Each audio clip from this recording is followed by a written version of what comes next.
ரதிய கடுப்படியில் இன்றைக்கி சப்பாத்திக்கு உருளைக்கிழங்கு பட்டாணி வச்சு சிம்பிளாக ஒரு கிரேவி பண்ணுவோம். அக்கா எப்படி பண்ணுறேன் பாருங்கள். 2 உருளைக்கிழங்கு நல்லா வாஷ் பண்ணிவிட்டு மேலே தோலை கூட லைட்டாக சீவிட்டேன். இப்போ உள்ள உருளைக்கிழங்குலாம் மண்ணாக வருதுப்பா. இப்போது 2 கைப்பிடி அளவு பட்டாணி நைட்டு ஊற வச்சதை எடுத்துப்போம். கொஞ்சம் வாட்டர் ஊற்றிக்கலாம்.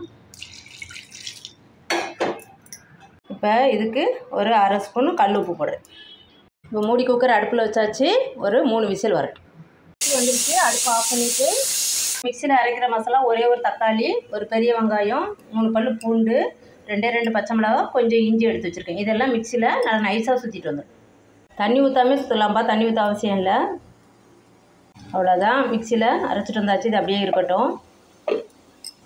பட்டாணியும் நல்லா வெந்துருச்சு. இதிலே நம்ம நல்லா அந்த உருளைக்கிழங்கை நல்லா மசிச்சிடலாம். நல்லா மசிச்சு வச்சுப்போம். நம்ம கிரேவி செய்கிறதுக்கு ஒரு வடை சட்டி காய வச்சுருக்கேன். ஒரு குழிக்கரண்டி ஆயில் விட்டுருக்கேன். அதில் கொஞ்சமாக கறிவேப்பிலை அலசினதை போட்டுட்டு நம்ம மிக்சியில் அரைச்சி வச்சா அந்த விழுதை ஊற்றிக்கலாம். கொஞ்சம் பச்சை வாசனை போகிற வரைக்கும் கொஞ்சம் வதக்கிக்குவோம். நல்லா பச்சை வாசனை போயிடுச்சு, நிறமும் மாறிடுச்சு. இப்போ நம்ம வேக வச்சுருக்க உருளைக்கிழங்கு, மசித்த உருளைக்கிழங்கு, வேக வச்ச பட்டாணியும் கொட்டிடலாம். அந்த வாட்டரோடு கொட்டிடுங்க, வாட்டர் வேஸ்ட்டு பண்ண வேண்டாம்.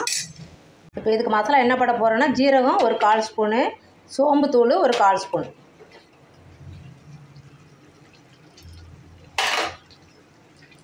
அப்புறம் கரம் மசாலா ஒரு 1/2 ஸ்பூன். இது மிளகாத்தூள், தனி மிளகாத்தூள் ஒரு 1/2 ஸ்பூன். மஞ்சத்தூள் போடல. இப்போ தான் போட போகிறோம். ஒரு 2 சிட்டிகை போட்டுக்கலாம். நல்லா கலந்துட்டு உங்களுக்கு வாட்ரு எவ்வளோ தேவையோ, இது நல்லா அந்த பச்சை வாசனைலாம் போகணும். எவ்வளோ தேவையோ வாட்ரு இப்போ நம்ம ஊற்றிக்கலாம். இப்போ காரம் உப்பெல்லாம் கரெக்டாக இருக்கான்னு பார்த்துக்கலாம். இப்போ அக்கா உப்பு பத்தலை, ஒரு 1/4 ஸ்பூன் தூள் உப்பு போடுறேன். அப்போ நம்ம 1/2 ஸ்பூனு கல் உப்பு போட்டு நம்ம வேக வச்சுருக்குறோம் பட்டாணிலையும் உருளைக்கிழங்குலையும். இது நல்லா கொதி வந்து அந்த கொஞ்சம் அந்த மசால் வாசனை போட்டு இது டேஸ்ட்டுக்கு கொஞ்சமாக இதில் ஒரு 1/4 ஸ்பூனு சுகர் போட்டுக்கிறோம். நல்லா கிளறி கொடுத்து உங்கள் டேஸ்ட்டு காரம் சால்ட்டு உங்களுக்கு ஏற்ற மாதிரி போட்டுக்கோங்க. அவ்வளோதான், கிரேவி ரெடி ஆகிட்டு வருது. உங்களுக்கு எவ்வளோ திக்னஸ் தேவையோ அவ்வளோ தூரம் வாட்டர் ஊற்றிக்கோங்க. எனக்கு அக்காவுக்கு இந்த திக்னஸ் போதும்.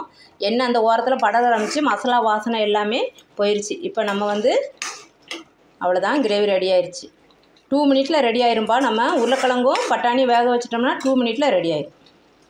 அவ்வளோதான், கிரேவி ரெடி ஆயிடுச்சு. 2 மினிட்டில் ரெடி ஆயிரும். நம்ம பட்டாணியும் உருளைக்கிழங்கு வேக வச்சோன்னே இப்போ லைட்டாக நம்ம ஊற்றின எண்ணெய் படர்ந்து வருது. அவ்வளோதான், கொஞ்சமாக கொத்தமல்லி இலையை தூவிக்கோங்க. அது கொஞ்சம் வாசனையாக இருக்கும். கடைசியாக போடுறதுனால கொஞ்சம் டெக்கரேட்டுக்கு நல்லாயிருக்கும். அவ்வளோதான், செஞ்சு பாருங்கோ. பார்த்துட்டு அக்கா கமெண்டில் எப்படி இருந்துச்சுன்னு சொல்லுங்கள். தேங்க்யூ. பூரி, சப்பாத்தி, இட்லி, தோசை எல்லாத்துக்குமே இந்த கிரேவி வச்சு சாப்பிட்லாம். சூப்பராக இருக்கும். செஞ்சு பாருங்கள். தேங்க்யூ.